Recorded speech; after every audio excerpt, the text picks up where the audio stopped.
All right, let's talk about critical thinking. I know, that probably sounds about as exciting as watching paint dry while someone gives a PowerPoint presentation about the history of drywall. Stick with me, because by the end of this video, I'm hoping you'll walk away with some kind of realization. You're being lied to. Not constantly, not by everyone, but often enough that learning how to separate fact from bullshit is probably one of the most valuable skills you'll ever develop. And here's the scary part.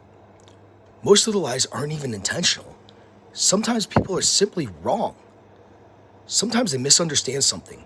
Sometimes they heard something from someone who heard it from someone who half read a headline while sitting on the shitter. That's how bad information spreads. Imagine you're scrolling through Facebook and you see this. Scientists have discovered eating chocolate every single day makes you lose 20 pounds in 2 weeks. Person number one immediately shares it. Oh my God, finally, my diet starts tomorrow. They tag 6 friends, buy 3 chocolate bars, and suddenly Hershey stock is climbing like crazy. Person number 2 looks at it and says, okay, which scientist? Where the hell was this published? How many people were in this study? What kind of chocolate? Who funded this research? What is the actual scientific study, or did Steve from Facebook University make this shit up? So, who's smarter? Here's the trick. It's maybe neither. Critical thinking has almost nothing to do with being smart. Some of the smartest human beings to ever walk this planet believe things today that sound completely insane. Doctors once recommended cigarettes, not as something to avoid, as something that was actually good for you. Imagine walking into your doctor's office. I've got a cough. You know what you need? No. More smoking. That actually happened.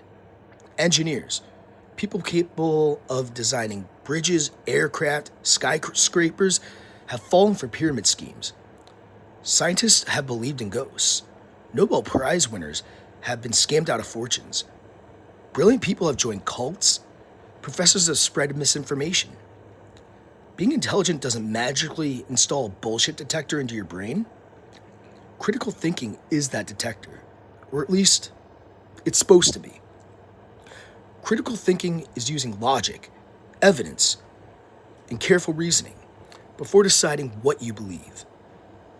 Notice what isn't on that list: feelings, confidence, popularity, how many likes you got on something, how loudly someone shouted, how many people agree with it. None of those things automatically make something true. Now, don't misunderstand me. Feelings matter, opinions matter, and experience matters. But if you're trying to figure out whether something is actually true, evidence wins every single time. One of the biggest mistakes people make is assuming a critical thinker is someone who immediately says, that's fake. No, that's just being skeptical. Sometimes skeptics are right. Sometimes they're just pessimists wearing smarter looking pants. A real critical thinker doesn't automatically believe something, but they don't also automatically reject it. They investigate. Think about a detective showing up to a crime scene. Do they walk in, point a finger at the first guy they see and say, yep, you look suspicious, straight to jail with you? Hopefully not. Well, depending on where you live, but let's not open that can of worms. A good detective starts collecting evidence, photographs, fingerprints, DNA, witness statements, security footage, and they start asking questions. Could this person have done it? Sure. Could someone else have? Also, yeah. Could everyone be wrong about what happened? Absolutely. The detective doesn't fall in love with the first explanation, and neither should we. That's one of the hardest things for humans to do. Our brains absolutely love easy answers. We crave them. If I told you there was a giant conspiracy involving thousands of people secretly working together for decades, your brain might think, wow, that's interesting. But if I told you the truth is probably a messy combination of incompetence, bad incentives, misunderstandings, and dumb luck, your brain goes, well, that's less exciting. Reality is usually disappointingly boring, which is probably why conspiracy theories spread so well. They make people feel like they've unlocked some secret level of reality.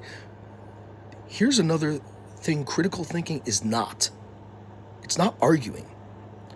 You know that person online who somehow turns every conversation into a freaking fight? You can post a picture of your damn dog, and somehow they're arguing about tax policy. That's not critical thinking. That's just being exhausting. Winning an argument doesn't prove you're right. If it did, the loudest guy at Thanksgiving dinner would automatically become America's greatest philosopher.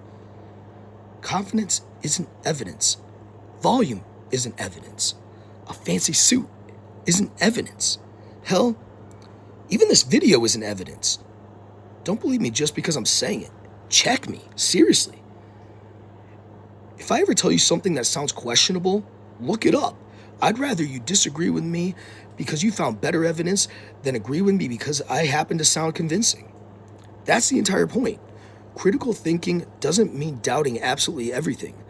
Some people hear the phrase, question everything, and take it way too literally. The earth goes around the sun. Prove it. Gravity exists. I don't know. That seems suspicious. At some point, evidence piles up so high, it's perfectly reasonable to accept a conclusion. Science isn't about refusing to believe anything. Science is about following the evidence wherever it leads, while always being willing to change your mind if better evidence comes along. That's a huge difference. Changing your mind isn't weakness, it's progress. Imagine never updating your opinions. You'd still think Pluto is a planet. I'm still a little butthurt about that. You'd think that dinosaurs drag their tails. Who knows? Maybe they do, maybe they don't. You'd still think that the internet was just a weird place people used to download songs illegally. Actually, some of you probably do remember that. Congratulations. Our backs hurt now. Here's something nobody likes hearing. Your brain is incredible. It recognizes faces almost instantly. It can remember songs you haven't heard in 20 years. It learns languages, it solves problems, it controls your entire body without you even thinking about it. It's one of the most complex things we've ever discovered. It's also kind of an asshole sometimes, because your brain cheats, not maliciously, efficiently. Imagine walking into a forest 10,000 years ago. You hear something rustling in the bushes. Your brain has two choices. Option 1. Spend 5 minutes gathering evidence, measuring footprints, analyzing leaf movements, calculating wind speed. Option 2. Run like fucking hell. If it's a tiger, the second option keeps you alive. Your ancestors survived because their brains made fast decisions, not necessarily accurate ones, fast ones. Those shortcuts helped us survive. But today, those same shortcuts can convince us that a headline is true because it agrees with what we already wanted to believe. They can make us trust someone just because they're confident.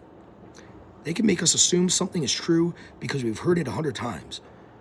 Our brains were designed for survival, not perfection. And over the next several videos, we're going to explore every one of those mental shortcuts, why they exist, how they fool us, and most importantly, how to catch them before they catch us.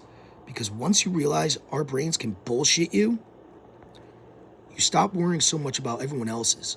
And honestly, that's where critical thinking begins.